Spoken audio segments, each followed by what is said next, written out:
непристојно се однесувате, ќе бидете отстранети. Океј.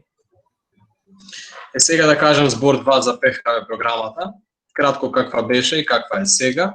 ПХВ програма наменета за млади, која трае повеќе од 20 години. Преку различни обуки, младите беа обучени да работат на терен, односно тие преку своето знаење кој го добиваа преку нас, работеа на терен и правеа различни проекти, преку нив тие менуваа својата дневна рутина, правеа различни активности, помош во заедницата, имаше граѓање на куќи, имаше реновирање, имаше работа со деца со посебни потреби и така натаму. Меѓутоа, поради короната и целата ситуација во која се наоѓаме, ние бевме некако да кажем принудени да преминеме во еден модел во кој никој нема да биде ставен во ризик. Така да сега сме тука, 24 од нашите инструктори од различни експертизи ќе реализираат 40 работилници во 2021 година. Секој четврток во 18 часот. Денес е 10-та работилница. Веќе имаше многу интересни работилници во минатото, сите тие ги имате на нашиот YouTube канал, доколку прв пат вечерва се вклучувате.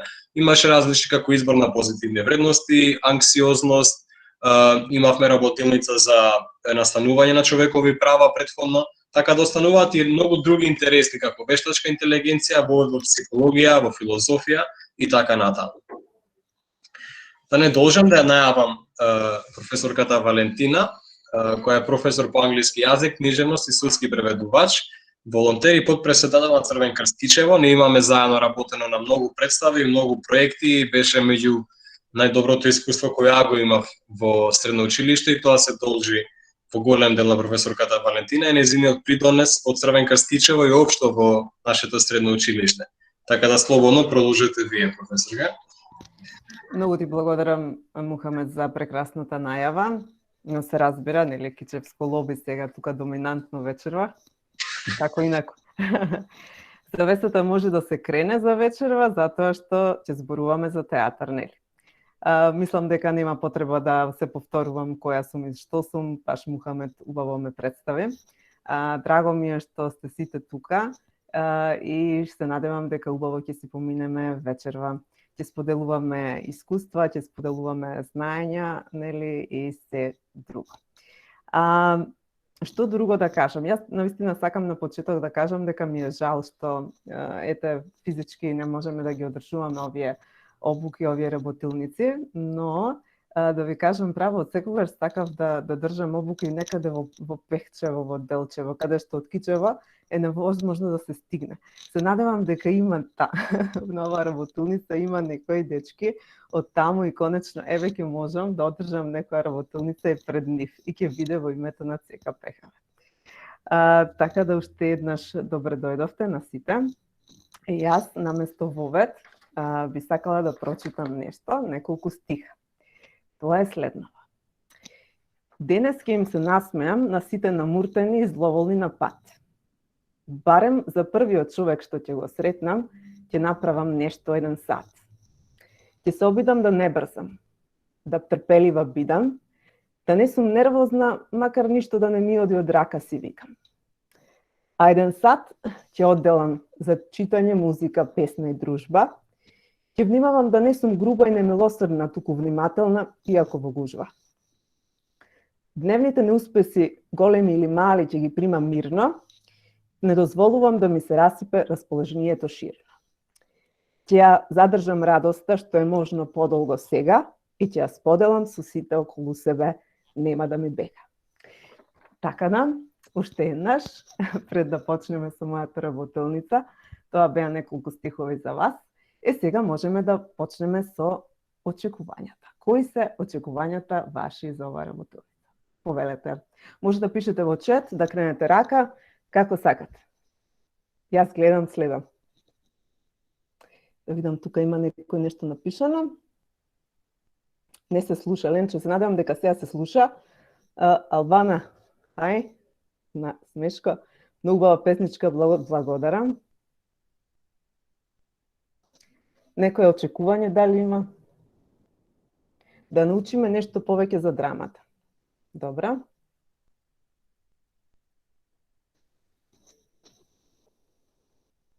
Како настанал театарот, како настанала драмата, поинаков тип на изразување, супер.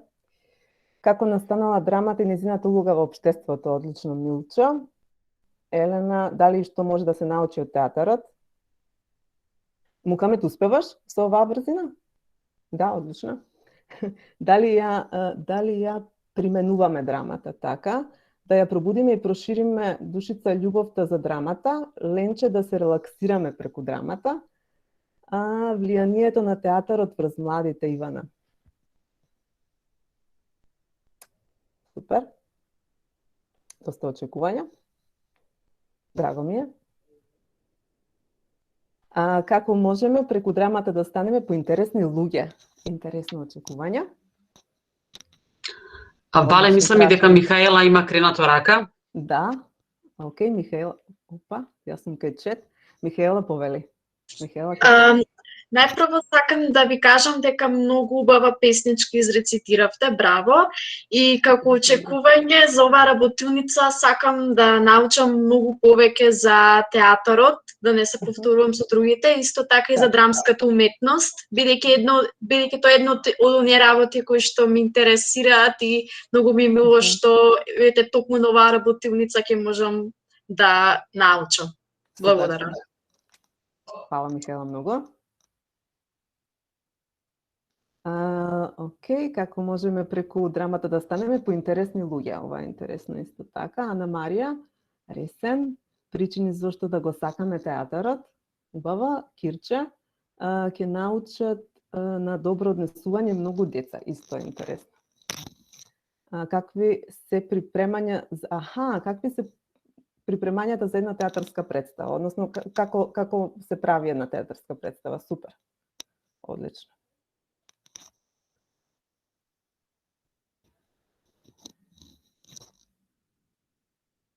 И какви припреми треба за една театарска представа? Како да побиеме трема пред настап? Тоа е поврзано со темата на Кате, пред неколку работилници ми се чини. Но ако може да го спомнеме, театарот и младите денес во однос на минатото. Интересно. Драмските етапи, Милчо. Лина, дали е тешко да се научи еден драмски текст и дали е тешко да се одглуми тоа? Миријана, добро однесување, како Михаела, како драмата влие врз промените во општеството. Супер. И за тоа воглавно ми ќе зборуваме, Михаела. Добра. Доста очекувања. Драго ми е. Да видам само да некој има дигнато рака. Не, добра. Да, дали некој дигна рака? Не гледам тука дека има дигнато раче. Добра. Очекувам да уживам, Валдете. Се надевам, сите ќе уживаме. Дали сега може да се одржуваат представи? Може без публика. И замисли во која земја? Еве одговори. Исто јас, Христијан, и Весна и јас. Ова се однесува на од Валдета очекувањето да се ужива. Така. Добра. Па тука од прилика, имаме доста очекувања. Може да одиме и со моите цели ако сте готови. Ако има уште некој нека... Чекај само момент. Ивана, повели? Пишав и во коментар, како да се одлучиме која драма би ја подготвувале? Така. Одлично. Околу избор на драми. Од избор на драма, така. Добра. И тука мислам дека тоа е тоа. Па може да одиме со целите.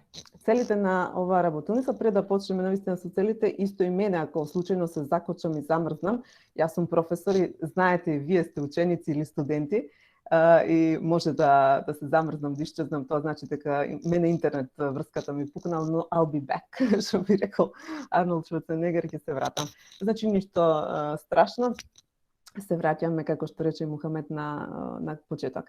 Целите на оваа работилница ќе поразговараме малку за историјата на театарот, накратко.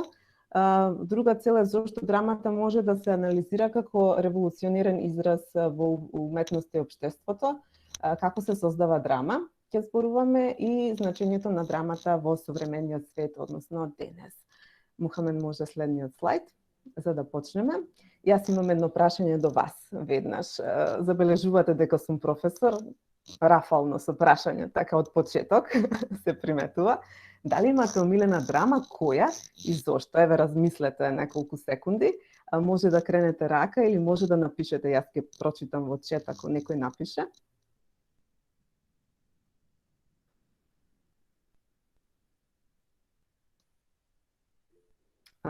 Значи имаме чет. Било која сакам комедија. Супер, Ана Марија. Ресен. Значи комедија сака. Дали има некој друг со омилена драма? Ивана? Ивана Лазарска, дали од преска кренато рачето или? Добро, одиме Македонска крвава свадба, комедија, Цареди. Радован трети, омилени ми се драмите кои ги спремаме во Црвен крст. Аха, Сара, супер. Чорбаджи Теодос, Горан Стефановски, Диво Месо, Багаж, затоа што учествував во нејзино создавање Весна. Марија, омилена драма ми Александра од Томе Арсовски. Миријана Чорбаджи Теодос, Валдете Дон Жуан. Мартин Кико, имаш виртуелна река. Извинете ако ја прекинувам, сака да каже нешто тоа, зазо му реков има виртуелна рака, нека кликне, ќе каже, тамо завод. Так, добра. Ако слободно пишете, нема фала ви. Макбет од Шекспир, Антигона, Мухамед, Раев, Христијан Марковски, добра. Хамлет, Роме и Јулија. Сега, ќе погледнеме едно видео. Има бегалка, момент само, Мухамед пред видеото, Хамлет, Ромео и Јулија, бегалка. И имам една јас, односно Печалбари, бегалка, Животот на Молиер, бегалка. Значи имаме некои драми кои што се повторуваат. Например, Македонска крвава свадба, бегалка, Макбет, Хамлет, така што се омилени да кажеме. Добра. Тартив. Супер. Ви благодарам. Сега ќе погледнеме едно видео. Мухамед, дали ќе сакаш да го пуштиш видеото?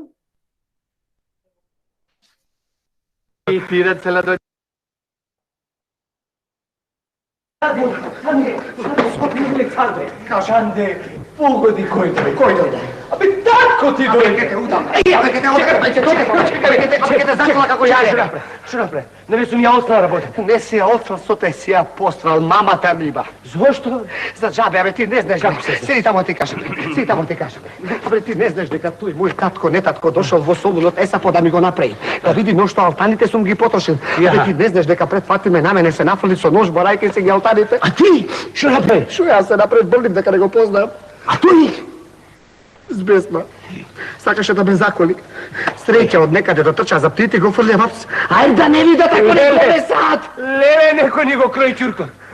А никој не ке саде певај. Тој така че ти го начука. Не знам. Тој не можеш после да го изваиш. Не знам со те, брате, никој ни шо.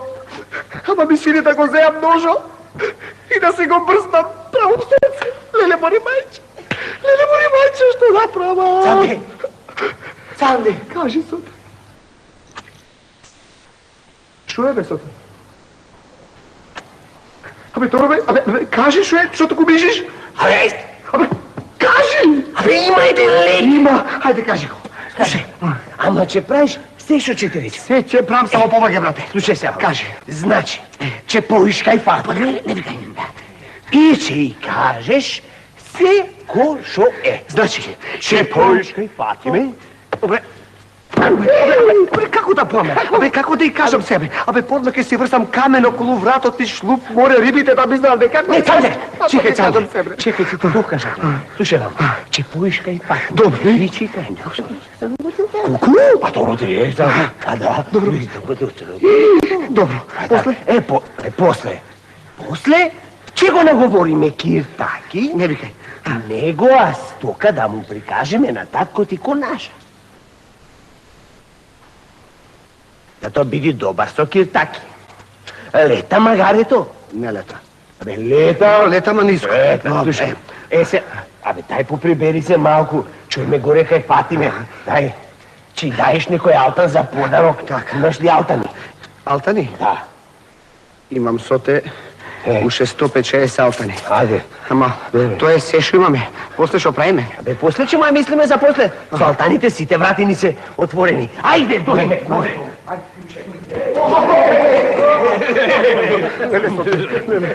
Ја, дојдела ефендицанде.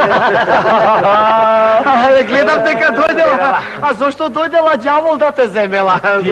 Ти рецела дојдела после и мене даде 150 алтанови. Нема ке таки. Како нема? Цаки алтани појќе денеши. Нема. Би свадба помина алтани јок. Кој жениш? Ма имаш гиртаки стокови, имаш бисеро, имаш гердаро, имаш салкови, имаш и надуцани. Ке таки, слушни ме, жити мене. Ајде, треби се. Дурне сум ти го напил грбот комевот. Абе, треби се, бе. Абе, шит ме! Иш, бе! Ма чекај. Стоиш! Стоиш! Ја не Коковска! Ја бараш мој алтанови, разбираш? Платиш сега! Добро, реков, дојди по-после. Сега е после, платиш сега! Добро, не е со сите. Абе, како е сега после, кога е после? Сега е после. Абе, чекай ме малку. Чекай ме малку. Идемо, објасна на човекот. Слушај, колку да... Остави ме чашката. А после што правим, не реков ме да паде. Ево ти видам, добро назад. Леле што направи. Леле како ми се зад...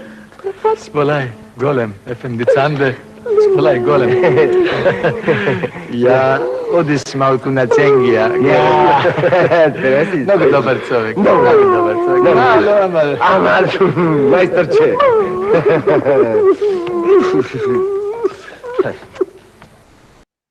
Ето, тоа е тоа. Тука може да и доди следниот слайд, Мухамед. Сега вие ми кажавте кои ви се омилени драми и се поставува прашањето зошто луѓето сакаат да гледаат комедии или трагедии, сатира, монодрама и слично. Причините зошто одредени драмски текстови или изведби ни се допаѓаат повеќе од некои други е затоа што театарот може да не насме, може да не расплаче, може да предизвика силно емотивно празнење. Поттикнато од гледање нешто смешно на сцена, нели? Или пак нешто тажно на сцена. Може исто така да не дезориентира, онака културно, но исто така може да не погоди во срце, во однос на некој наш проблем што го имаме, или пак да погоди некоја општествена прилика, која што се случува. Сите знаеме дека смејата може многу да биде лековита и затоа луѓето има научни истражувања каде што луѓето биле испрашувани дали повеќе сакаат комедии или трагедии. Комедиите победиле. Зошто? Затоа што се разбира дека луѓето сакаат да се чувствуваат убаво после нешто изгледано и исто така да се насмеат, а знаеме како што реков дека смејата може да е лековита, има истражување и за тоа дека дури смејата може да го намали високиот крвен притисок и така натаму, значи и медицински полезности има од сето тоа. Значи, драмата може да предизвика некои одредени чувства за нас. Сега, зошто луѓето уште еднаш има, како што реков, различни ставови, зошто луѓето сакаат да гледат одредени драмски текстови? Тоа е една друга причина е за задоволување на човечката потреба за поврзување. Какво поврзување? Значи, кога актерот е на сцена, тој кажува, односно зборува за некој проблем, кој што може би некој од публиката го има. И на тој начин, на некој така наречен магичен начин, се ствара поврзување помеѓу глумецот и публиката, односно гледачот. Значи, тука е на еден начин магијата на театарот. Односно, глумецот емитира, нели преку медиумот на зборови, емитира одредени чувства, кажува, зборува за одредени проблеми, може би зборува за одредени смешни работи, кои што можат да го расположат човекот. Неверојатно е што овие ментални состојби може да се пренесуваат толку добро преку зборовите и тука може да влијаат врз менталната, односно умствената состојба на човекот. Одиме со следен слайд.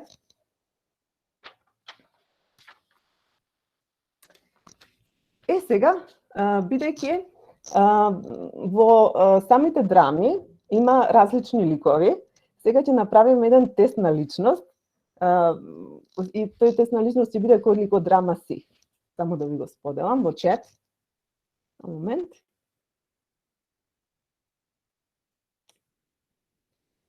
Океј.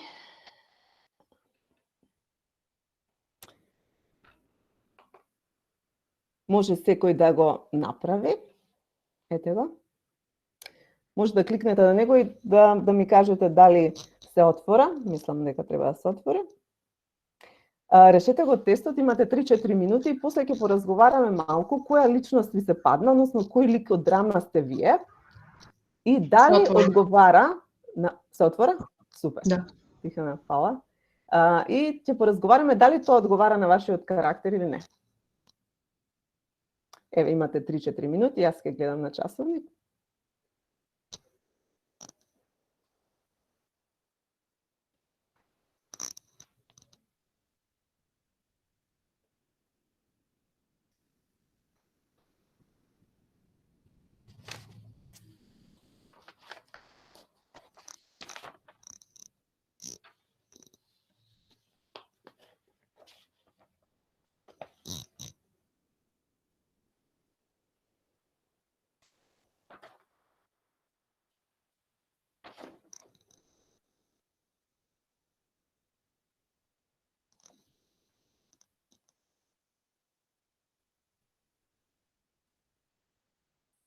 Некој крива рака, само да видам. Мартин, може ли да споделиш што доби Мартин? Ти си карактер Ромео, Ромео и Јулија Шекспир. Аха. Ти си карактер Ромео, лично со многу извинете прекинав. Лично со многу расположенија, понекогаш не многу совесен во своите потези и потраги, но страстен во своите желби. Иако мечташ во авантури, по авантури и акција, имаш душа на поет и срце на романтичар. Ништо не те инспирира повеќе од љубов. Мартин, дали е нешто вистина од ова врска со тебе? Или не? Да, вистина е. Да, вистина е. Добра. Добра. Ајде да видиме... Јас исто го добив. Мене Да, истото. Супер. Океј, ајде да видиме Михаела, дали доби нешто? И мене Ромео ми се падна. Кристијан Ромео, добра. Да, јас ја добив Сонја од Војко Вањо Чехов. Може ли да споделиш? Секако, скромни, невпечатливи, малку повлечени, но вашата самокритичност и скромност понекогаш спречува другите да видат колку многу имате да понудите.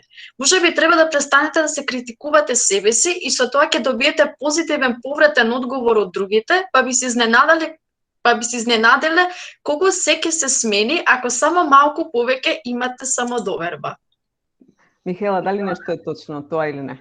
Се што пишува е сосема точно. Сосема се пронаоѓам во ова, да. Одлично, драго ми е. Дали некој, освен Сонја и Ромео, дали некој друг доби нешто друго? Да. Да. Добра.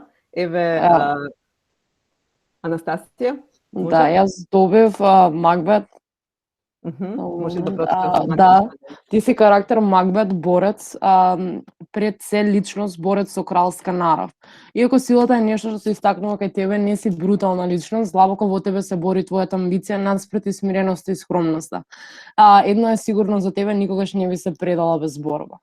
Дали е точно тоа, Анастасија? Да, дефинитивно. Супер. Дали некој доби нешто друго? Дали некој роби Розалинда? Да, јас. Да. Океј, може ли да... Ева ли беше? Дали Ева рече да? Да. Може ли Ева да ни прочиташ? Ти си карактер Розалинда, како што милуваше Шекспир. Ти си независна, упорна и неверојатно паметна личност. Превземаш ризик со цел да ја земеш судбината во твои раце и не дозволуваш некој друг да ти ја крои судбината, ги учиш и оние околу тебе да размислуваат независно, да чувствуваат слободно, да љубат повеќе, односно да се надградуваат во сето тоа за да станат подобри личности. Дали е тоа Ева точно од тебе или нема врска? Па поголемиот дел да. Поголемиот дел, да, се разбира сосема не.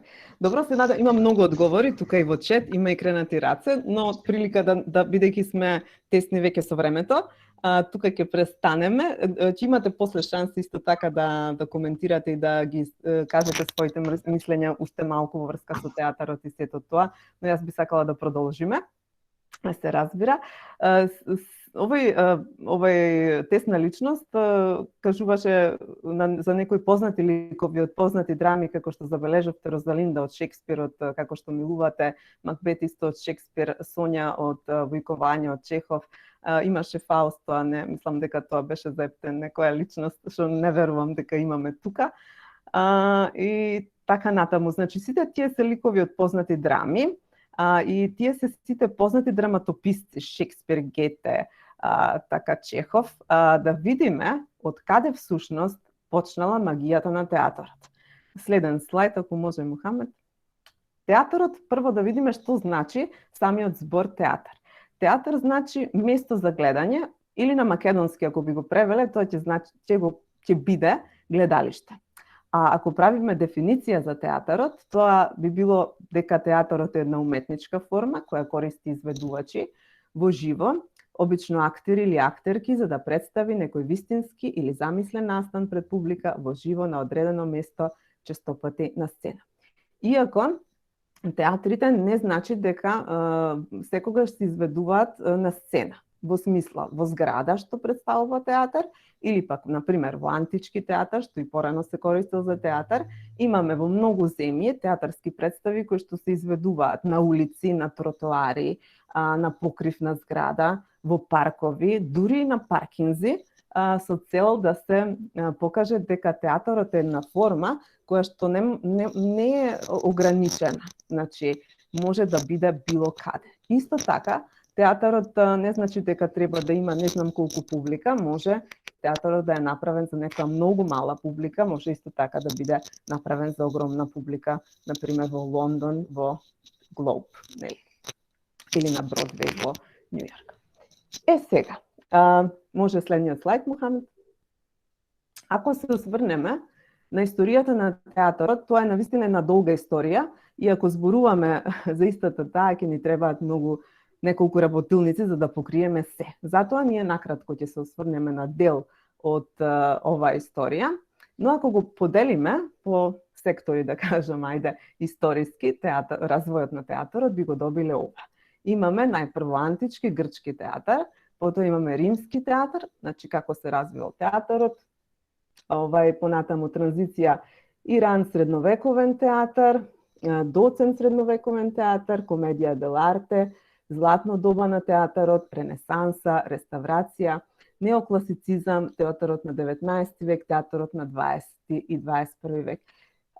Исто така, ако зборуваме за театарот на 20 век, посебно таму имаме разноразни правци во театарот, така да не сакав и тие да ги пишувам, затоа што навистина тоа ќе беше, да кажеме, предолго. Имам експресионализам, натурализам, символизам, театар на абсурдот и така натаму, и така натаму. Значи една навистина огромна поделба во врска со историјата на театарот. Сега може следниот слайд. Јас сакав да се осврнеме малку повеќе на тоа, на самиот почеток на театарот. Ова е театарот на Дионис во Атина. Не знам дали некој бил таму воопшто или не е битно. Инаку тој е еден од првите театри воопшто како ваква форма направен во светот.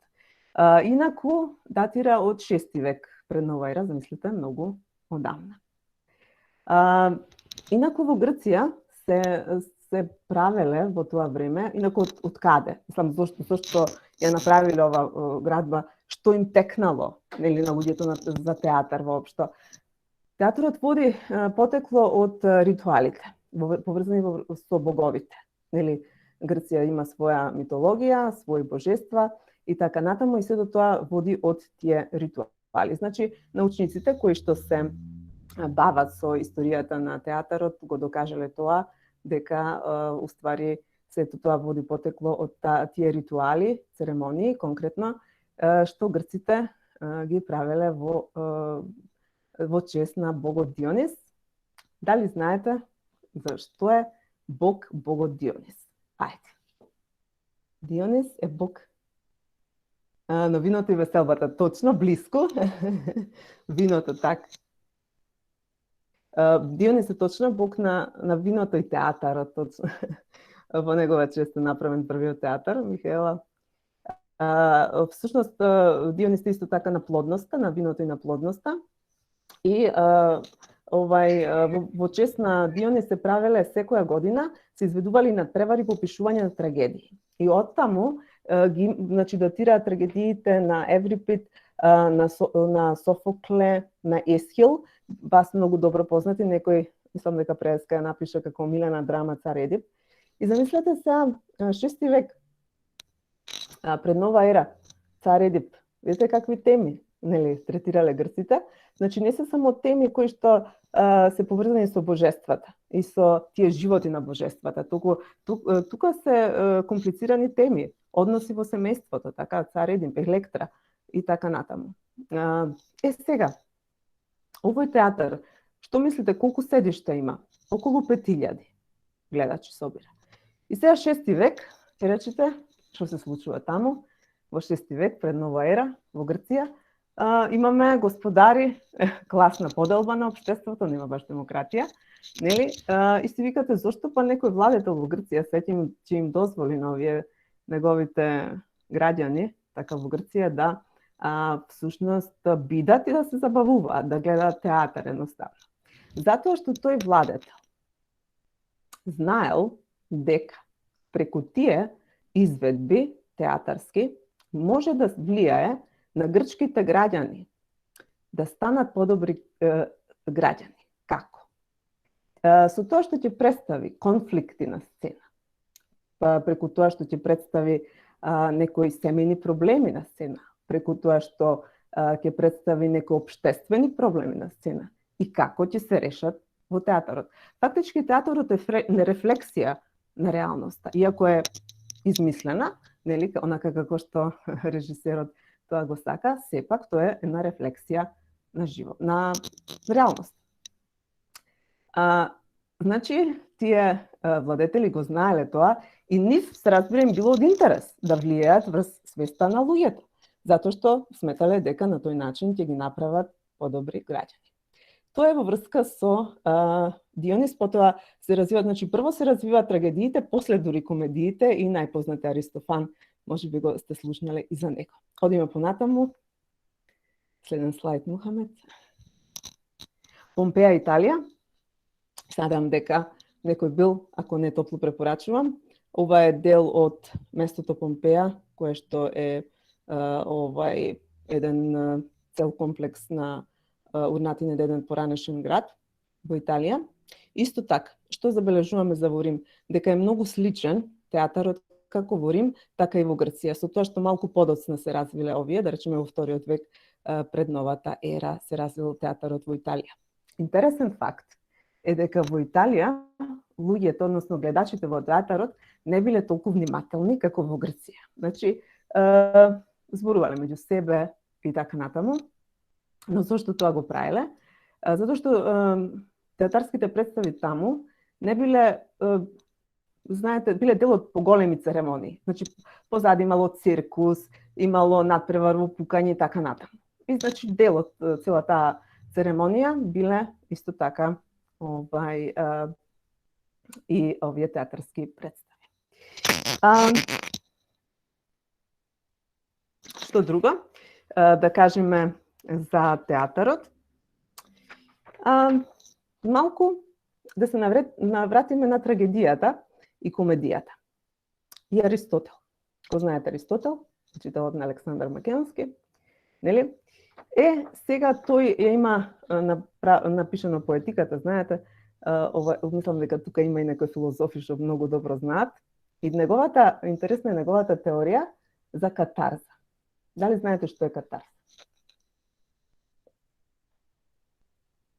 Дали некој знае?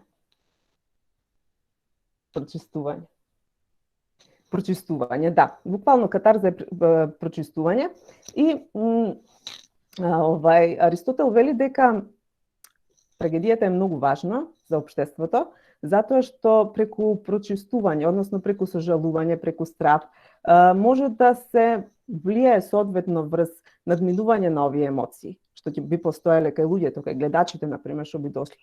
А после тоа, од кога ќе се изгледа драмата, смета Аристотел, гледачите на драмата ќе продолжат да бидат добри граѓани. Дали е тоа така, навистина? Има разни контрадикторности во оваа негова теорија на Аристотел. Например, не сметаат сите така. Например, функционалистите сметаат дека театарот настанал од митовите со цел да го објаснат светот. Значи, не да станат како алатка да биде театарот, каде што ќе се оформува мислата на граѓаните или ќе се влијаат и да бидат подобри личности, туку да се објасни светот и животот, нели? Друга теорија, односно сега трета теорија, тоа би било, е дека театарот е создаден од кловновската фигура. А кловновската фигура е шут. Нели, шутот во театарот тој исмева, нели, кажува шеги и така натаму, некогаш од скоро секогаш е нели не главна личност, поредна личност, но тоа е поврзано со игрите. Шутот игра, исмева и има тука врска со разиграниот инстинкт кај човекот што се вика импулс луденс. Тоа го знаат психоаналитичарите повеќе, но исто така и Аристотел зборува за истото тоа. Тоа е така наречен миметички импулс, односно луѓето имаат родена желба да емитираат, да играат. Знаете, малите деца, опосно 2-3 години, што прават? Сакаат да емитираат се што ќе видат, емитираат, пеат и така натаму. И според Аристотел, исто така, тој вели дека можеби театарот дошол и од тоа, од таа игра, нели, од таа вродена желба на луѓето да играат, да емитираат. И сето тоа се преработило во театар. Што имаме друго? Понатаму, Рим, кажавме дека исто се развива на некој начин театарот, но подоцна паѓа, се распаѓа Римското кралство, царство, и се шири христијанството. Сега, христијанството ги забранува овие театри, затоа што тие на некој начин го прикажуваат паганизмот, така, и не име од корист. И тука настанува тој среден век, или мрачен период, каде што на некој начин немаме. Но потоцна во 10 век, повторно тие почнуваат да прават театар со христијански елементи.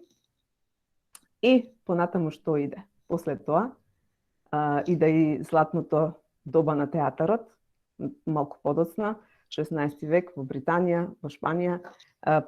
Затоа нема да се задржиме на сите, сакав да се задржиме само скроз на самиот почеток, пошто навистина ќе ни треба многу време за сето тоа да го објасниме. Сега, како што реков, после златното доба во Шпанија, 19 век, многу правци во театарот, 20 век многу правци во театарот, но сето тоа што го кажав сега беше за Грција кон запад, кон западна Европа. Што се случува во останатиот дел од светот? Исто.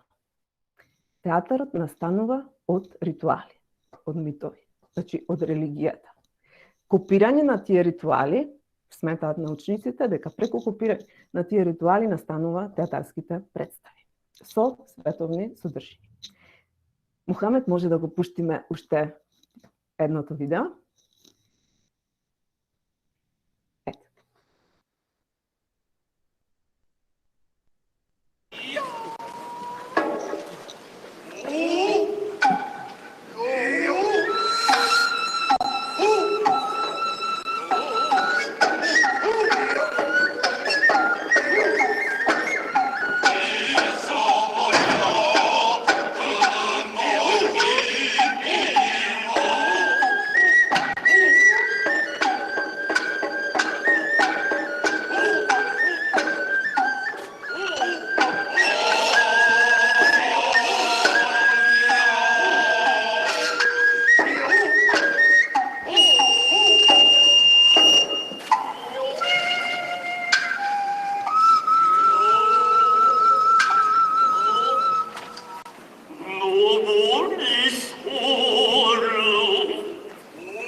Мухамед, мислам дека е доволно. Може да го прекинеш. Ти благодарам. Ова беше јапонски театар. Многу интересна. Јапонскиот театар е малку поинаков од западноевропскиот театар, затоа што користи и разни вокални способности треба да имаат актерите. Забележавте дека кога ги изговараат зборовите, тие глумат и со гласот. Значи, нивниот глас се менува. Затоа сакав да го видим и ова. Може следниот слайд, Мухамед, како нешто што нели е дел од малку подалечна култура од нашата и воопшто ние како така припаѓаме на таа западна цивилизација. И да не заборавиме, и во Македонија ги имаме античките театри кои што датираат од 2 век, така да го имаме античкиот театар во Охрид, Стобис, Купи и Хераклеа. Исто така и во овие театри во Македонија се изведуваат разни представи, а исто така и гладиаторски борби. Сега дојдуваме, значи не можеме повеќе да зборуваме за историјата, иако многу е интересна развојот, иако е многу интересен развојот на театарот воопшто. Дојдуваме до следната цел, тоа е драмата да ја разгледаме како револуционерен израз. Сузан Маслан, една французинка, во нејзината книга вели дека театарот е примарен медиум за истражување на пошироки револуционерни проблеми, вклучувајќи ги улогата на јавното мислење, транспарентноста, надгледувањето, контролата, преуредувањето на темите од јавен и приватен карактер. Што значи тоа? Театарот може да третира многу теми. Ако се запрашаме дали уметноста може да предизвика социјална промена или општествена промена, може да се дискутира подолго на таа тема. Постои долга историја на изведби на театарски улични во Њу Јорк, Белорусија, Лондон, но дали може реално да очекуваме дека публиката што ја следи самата представа, било да е во театар, на улица, на паркинг и слично, може да предизвика после театарот револуција или некоја револуционерно движење, не треба да се лажеме, се разбира за тоа, се разбира дека не, но мора да се споменат интересни ситуации кога представи во одредени држави и режими биле забранувани поради тоа што самите теми кои режисерите и цела екипа на актери од представата ги изведувале биле несоодветни, односно критики или сатири на тие општествени уредувања, а се разбира, на водачите не им одговарало сето тоа. Се вели дека во уметноста е се дозволено, но дали е тоа така? Во театарот не. Затоа што, ако не револуција да предизвика театарот, тогаш може да поттикне револуционерни мисли. И тоа не е пожелно, се разбира, и е опасно. Да се навратиме на почетокот на предавањето, рековме дека уште во времето на античката драма во 6-4 век пред нова ера, пред Христа, се знаело дека театарот може да влијае врз луѓето, да направи, нели, да се сменат нивните мисли. Во случајот на Грција да направи попримерни граѓани. Например, исто така и нашиот режисер познат, сега покоен Љубиша Георгиевски, еден од најпознатите, нели, наши, му биле забранети 10 представи. Значи не можел да ги изведе. Зошто? Затоа што третирал теми кои што не биле прикладни за минатиот систем во Југославија. Знаете, бил социјализам, режим. Иако револуција, обично зборот е поврзан со некоја политичка конотација, и овде го анализираме како предизвикување на мисла која што би поттикнала одредени теми, би поттикнала одредени мисли. Кога сме кај темите, што може да се третираат, може да бидат од најразличен карактер.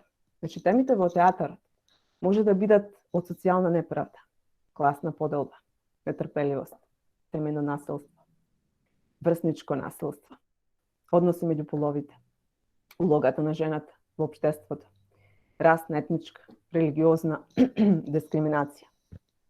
Сузан Маслан, како што прочитав, вели дека аргументира за почетокот на 18 и 19, почеток на 19 век, вели дека театарот бил најкруцијален, најважен во формирање на човечката мисла за мислата. Сега, јас тука ќе прекинам, имам едно изненадување. Имено, во ЦКПХВ имаме многу инструктори, не многу, но дел од инструкторите кои што се имаат искуство во театарот. Тоа е Весна Терзиевска, која што го има оформено в Диши театар, фестивал во Охрид.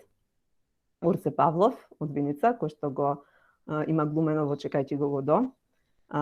Понатаму Доне Донев, кој што одржува монодрами.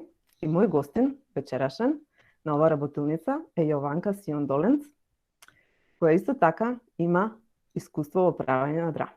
Јованка, добре дојде на мојата работилница и на моето предавање, ти си изненадувањето. Здраво, Вале. Ти благодарам што ме покани да учествувам на твоја работилница. Посекако ќе учествував, меѓутоа вака како гостин, ептен се гордеам. Да. Јоци, да бидеме ефикасни. Кои се твоите, јас ќе те прашам две прашања. Првото е, кои се твоите искуства и од кај датира твоето искуство со театар? Благодарам, Вале.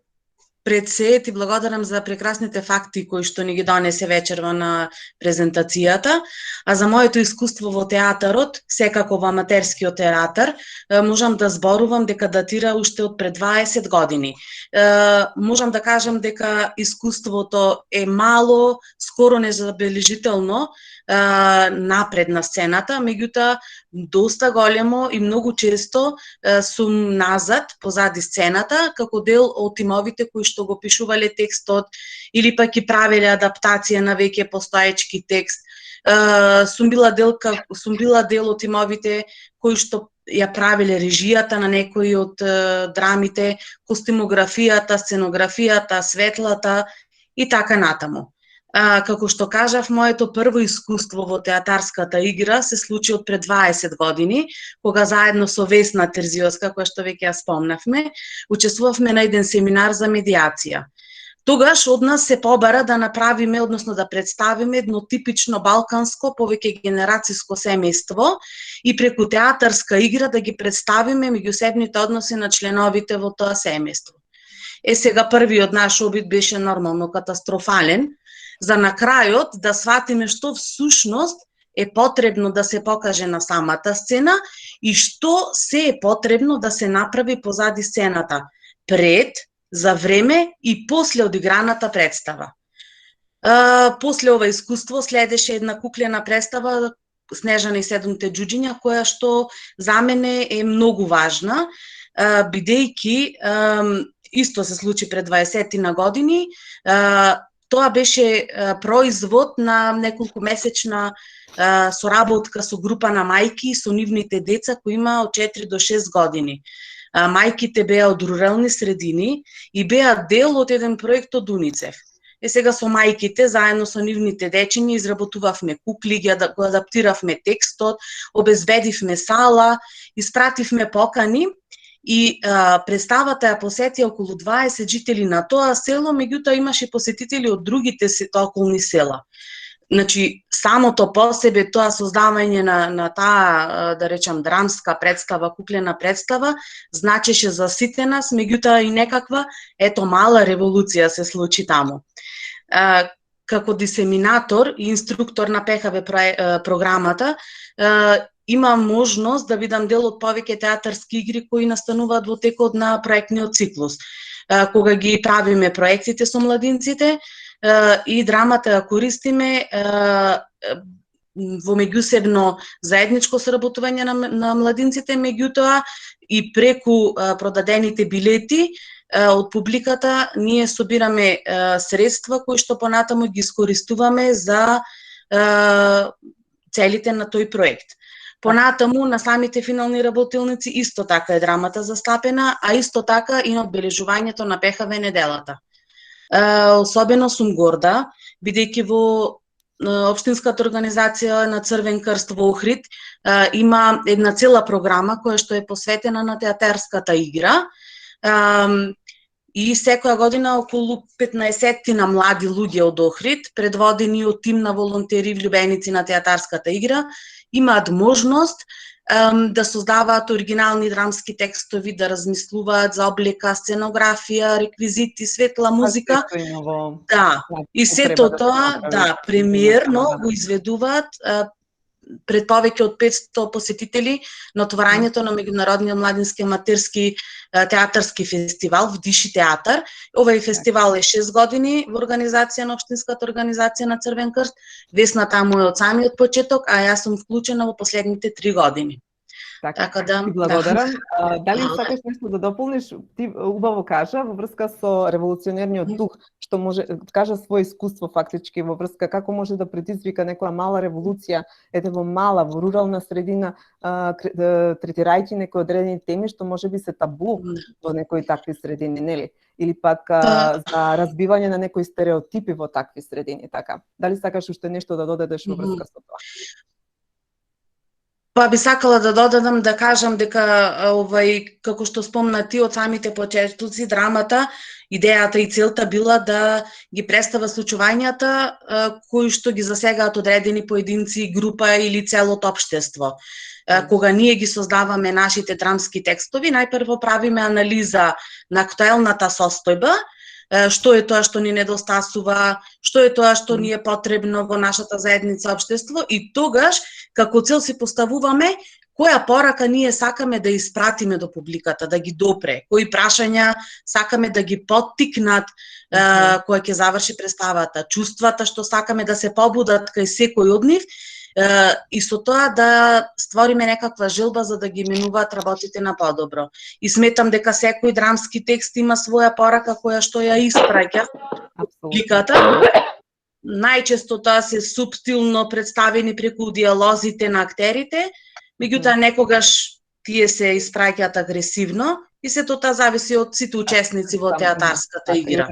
Самиот режисер. Да. Јас ти благодарам многу. Благодарам, Вале. Да.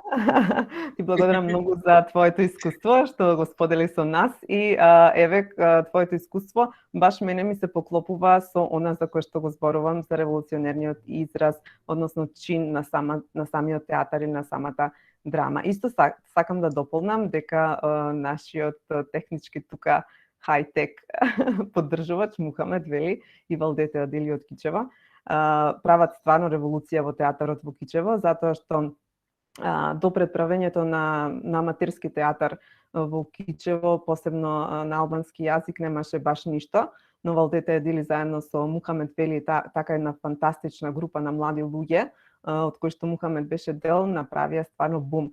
Правеа театарски представи скоро секоја година и така да третира многу интересни теми, дури има и грчка драма Антигона, нели ја изведоа.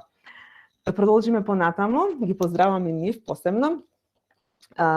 Сега театарот, како што кажа Јоци, е форма на уметност каде знаеме дека актерите ги користат своите тела, гласови и сцена за да го изведат некој уметнички перформанс. Сега ова е важно за формирање на нови мислења, како што рековме, но исто така за давање на критика, како да се решат проблемите полесно, може да биде издржливост, исто така дисциплина. Во театарот се учи.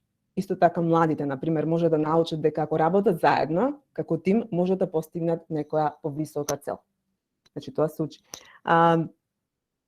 Но исто така, театарот може да научи и да ги охрабри луѓето, младите луѓе, да ги изразат своите скриени или нескриени чувства.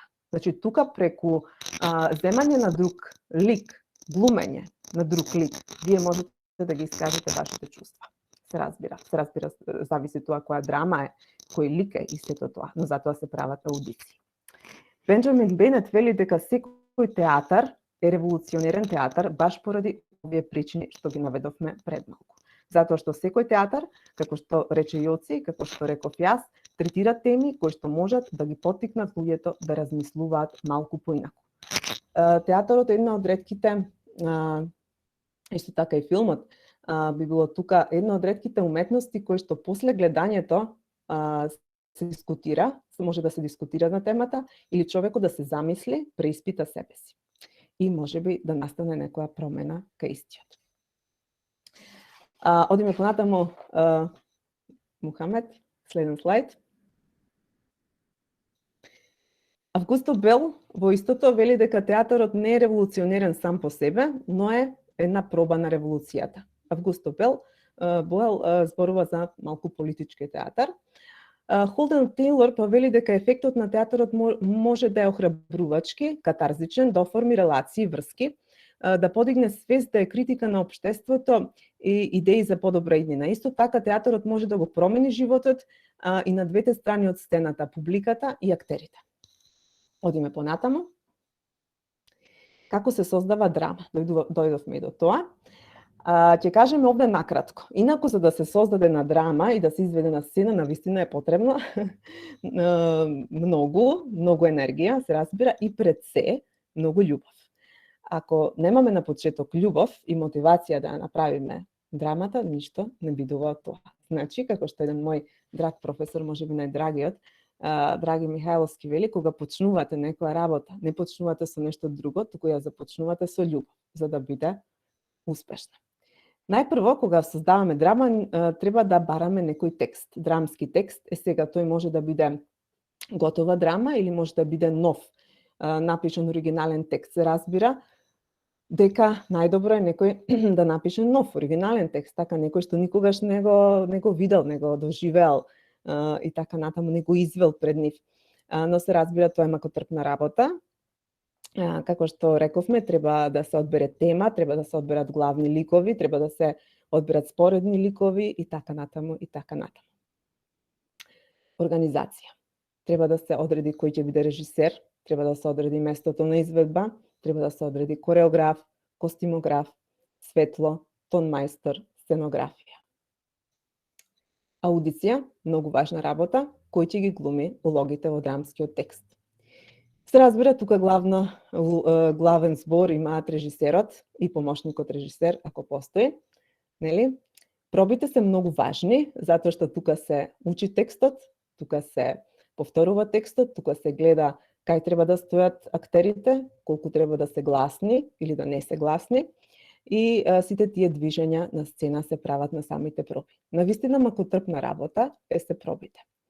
Понатаму, кога се ќе биде скоро при крај, треба да се изрекламира самиот настан и накрај следува премиерата. Тоа е најмагичниот дел, нели, од целото тоа спремање на театарската представа. Се разбира, ова се само 6 чекори и можеби некому да изгледаат многу лесни, но во секој чекор имаме неверојатно треба многу сериозност, сериозен пристап кон се, посебно кон пробите. Може да се најдат, нели, актери кои што соодветно ќе глумат, но многу е важно сите тие да бидат сериозни и многу е важно сите тие да бидат, нели, мотивирани да идат на проба, да не ги пропуштаат пробите и, како што реков, да бидат одговорни. И одиме понатаму. Ова е крајот. Зошто драмата, театарот се важни за општеството? Знаете, на оваа тема и за историјата, и за револуционерниот чин може многу да се дискутира. Потребни се навистина многу повеќе работилници, но колку што можев јас накратко тоа некако го сумирав, затоа што навистина сакам драма и сакав се да од се помалку да ставам. За на крај, зошто драмата, театарот се важни? Затоа што театарот е споделено искуство. Подсетува дека не сме сами. Не сме сами во некое чувство, не сме сами со својот проблем, не сме сами во некоја општествена ситуација. Значи, тука се актерите и тука настанува, како што рековме, поврзувањето. Помага да се гледаме и други перспективи, гледишта. Значи, ако имаме некое гледиште за одредена работа, театарот може да ни покаже дека постои друго гледиште. Може да предизвика промена кај ставовите на луѓето. И може да предизвика на тој начин и општествена промена. Театарот е феномен кој бара општеството да се приспита себе си како во огледало. Преку критиката што ќе ја даде, ако му е дозволено, нели, на театарот да зборува. Промовира образование и писменост. Ова е многу интересно, затоа што се правени испитувања, истражување на оваа тема и има резултати дека децата кои што учествувале на некој начин во театар подобро им одело во училиште. Се разбира, не значи дека овие па што не учествувале на некој начин дека нема да се добри ученици или нешто, но сепак такви истражувања постојат. Значи, полезен е театарот и во однос на образованието и писменоста. И ова е според мене најинтересното нешто. Докажано е дека срцевите отчекувања на публиката во текот на представата се синхронизирани и нема помоќен начин да се искуси радост или тага, и поради тоа театарот му е потребен на човештвото. Тука јас би завршила, затоа што тука сме веќе со времето при крај. Ви благодарам на вниманието и сега следуваат евентуално, ако има некои прашања.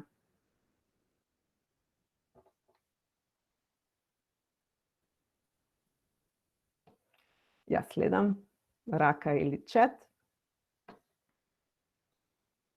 Михаела, дали крева рака? Да, имам прашање. Која е ваша омилена драма? На кој писател најмногу му се восхитувате? Да, јас навистина како англист Шекспир, нели би рекла, иако исто така го сакам многу и Чехов, но сепак би бил Вилијам Шекспир, затоа што според мене Шекспир е гениалец, затоа што во исто време пишува и трагедии и комедии. Значи има фантастични ликови кои во трагедиите и ликови во комедиите. И во исто време и машките и женските ликови му се феноменални, полни, како во општеството што постоеле во тоа време и се тоа. Значи имало многу да кажувам, но ти благодарам и омилена представа, може би бил Галеб од Чехов, но исто така и јас сакам и Макбет од Шекспир. Значи Шекспир и Галеб од тука некде. Ви благодарам за одговорот. Фала ти, Михаел. Океј, многу интересна работуница, благодарам. Не стигнав во стоп. Прекрасна работуница, ослободување, шестиот фат ме фасцинира, исто така и мене. Вале, ти благодарам, одлично беше, супер беше, прекрасно. Браво, Михаела, многу интересно, преубаво, ви благодарам, прекрасно беше, уживавме, одлично, гледам дали има прашање, Алекс, таму, уживав, ви благодарам. Има две кренати рачиња, Ивана и Фронг, така да ги чуеме и нив. Може ли Фронг да ни се представи? Кико креваше рака Марковски. Добра. Може Фронг? Така сум односно како подпишана, но Михаела ми го зема прашањето, па сакав да се надоврзам на тоа прашање. Какви драми вие гледате? Дали шпански, италијански, српски, било какви, и кој ви е вашиот умилен актер од било која филм или серија или драма? Одма да кажам за омилен актер дека ми е Никола Ристановски, нашиот, и неговата улога во Галебот од Чехов. Една од омилените, инаку Никола Ристановски го знам и од други драми, но ете тоа ќе го одберам да биде. Инаку го сакам и Бенедикт Камбербач, што го глуми Шерлок, како го знаете, со Мартин Фример. Исто така тој глуми и во театар во Лондон, така да и тој ми е исто така омилен. Да ви кажам, сакам поеднакво и комедии и трагедии. Затоа што дозволуваат и двете коментари после тоа. Се разбира, комедиите не толку многу, затоа што во комедијата едноставно се смееш, едноставно убаво ти е после самата представа, но во трагедијата има некои теми, имаме и сатири, нели, кои што навистина се... Можам да кажам, имаше една представа што многу ми се допредна, Пергинт, Туни Михайловски глумеше, јас го сакам македонскиот народен театар, и сакам и аматерските театри во Македонија, без оглед дека тие луѓе не се познати толку, тие деца, средношколци, студенти и така натаму. Но секогаш ги поддржувам и се воодушевам нивниот ентузијазам и храброст на тоа тие што го прават. Ви благодарам на прашањето. Емилија?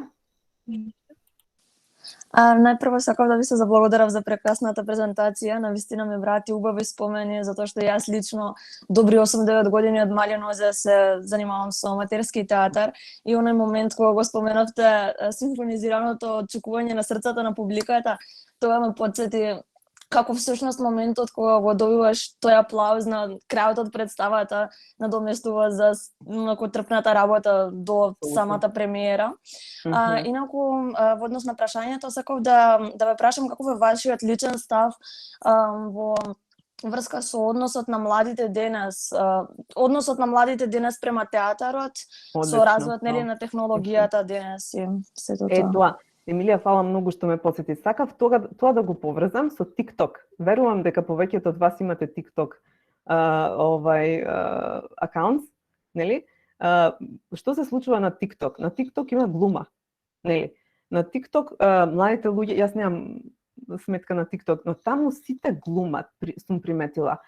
Значи, фактички, не велам дека TikTok е театар, таман работа. Значи, тоа тие луѓе го прават за внимание.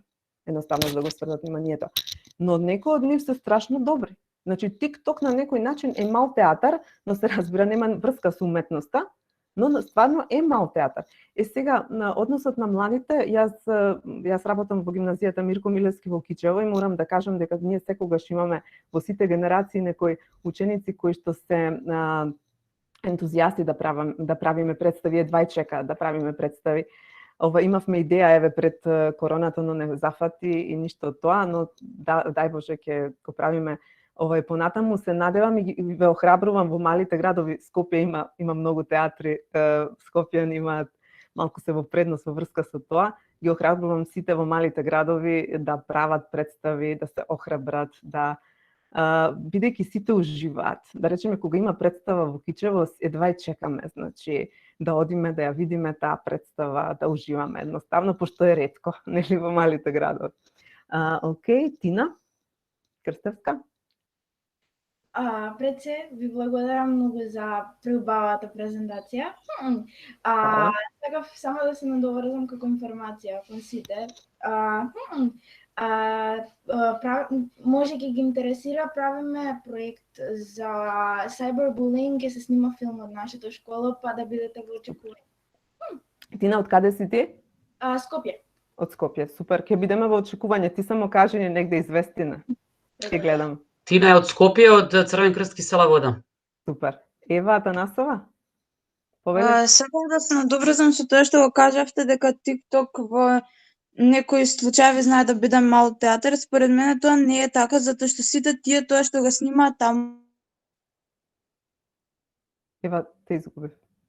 Се снимаат видеа само до 1 минута, но не може да испадне нешто добро изглумено. Човек или актер тоа што го глуми не се соживе и не си го сака својот лик, веќе затоа што на TikTok се снима се за внимание, и сметам дека тоа не може да биде театар. Дефинитивно не е театар, не. Знам дека ако не си го сакаш ликот и го правиш тоа само за внимание и публика, не би искочило добро. Да, дефинитивно. Не реков дека е театар во уметничка смисла на зборот, него го зедов како театар, како, знаеш, само костурот на зборот го зедов и го ставив таму, а не мислам во уметничка смисла на зборот или по дефиниција театар, дека е TikTok. Но сакав само да кажам дека младите, бидејќи прашањето е каков е односот на младите кон театарот, мислам дека имаме добра бројка на млади во Македонија кои што се заинтересирани за тоа да гледаат представи, да читаат драми, значи да бидат дел од тоа создавање и така натаму. Мислам дека го имаме тоа. Јас сум секогаш позитивна, да ви кажам, оптимист сум за сепа и за ова. TikTok како негативно го кажувам, знаете, театар, но негативен. Значи таму тоа некој го прави заради себе. Не. Вале, мислам дека уште Емилија Симјановски има кренато рака и гледам дека Кико го крева своето раче, но не го користи виртуелното раче и мора да му кажеме дека мора да научи Кико да го крена рачето. Не, знаеш што ми е проблем? Не на таблетот виртуелно раче, преку таблет сум вклучен, затоа. Да. Кристијан, извини што не те видов, еве. Така, значи да му дадеме збори на Кико. Сака прво Емилија. Добро, Емилија повели ти прво. Па не од претходно беше, ама ево кога веќе се сетив на уште едно прашање, што на пример би промениле во театарот во Македонија? Јас што би променила, па да имаат глумците подобри услови. Значи, можеби Скопје, како што реков, бидејќи метропола, бидејќи главен град, можеби таму условите се подобри, но во другите градови, например во Охрид, мислам дека треба малку условите да се подобрат во врска со самата конструкција на театарот. А за ентузијазам постои. Ентузијазам, но мислам дека на глумците во помалите градови треба да им се дадат подобри услови, едноставно да повеќе луѓе да одат на драмски, па да, но не да останат во Скопје или да одат во други држави да работат, него да се вратат во својот град и таму да направат некоја култура на театар. Затоа што и тоа има сето своја убавина. Се надам дека ти одговорив, од прилика. Добро, Кико, може сега ти? Да, сакам првин да се благодарам за изцелната презентација. Фала ти. Значи, ја немам прашање, сакам само ја идам често пати у театар за ситуација, малку се прекинав. Гледам секакви представи. Так. Од драма до комедија до све. Так. И јас сакам највише комедии. Дека се најсмешни. Да. Повеќето јас кажав, Кико, ти благодарам за ова, дека според истражувањата, повеќе луѓето сакаат комедија отколку било кој друг тип на театар. И само сакам уште ова, Весна ме прашува кој лик испрна ти, јас бев Розалинда од Како што милувате. Михаела уште прашува дали сте фан на мюзикли, дефинитивно, мюзикли сакам. Чикаго ми е омилен мюзикл, музички театар дефинитивно. Еднаш гледав професорката Роска од Корчагин, има некој фантастичен мюзикл, сега не ми текнува, не ме држате за збор, беше феноменален, Бродвеј дефинитивно. И ни треба театари во Ресен, ви треба. Се надевам дека еден ден ќе се случи тоа. Треба во секој град. Што се однесува до мене. Ви благодарам уште еднаш, ве молам не си одете. Мухамед, може ли да ме помогне што следи? Следно? Да го најавам. Симон Андов, пред да се спушти завесата, нели имаме евалуација и да се сликаме. Значи Симон Андов ќе ја држи следната работилница, Еко прва помош. Што да кажам за Симон? Се најдобро. Значи Симон е од Неготино, тој е правник по професија, екоактивист, алтруист, ПХВ инструктор, некој кој што го има поминато пола свет, кој што има собрано неверојатно искуство во себе, кој има неверојатно знаење, кој што толку многу има работено во Неготино со младите луѓе, толку има покренато таа цела заедница во Неготино. Таму има еден зид во Неготино на кој што има, како се вика, цитат од Симон. Замислете, во времето кога Симон беше ПХВ учесник, тој толку беше голем мотиватор што некој го цитирал и го напишал неговиот цитат на зид.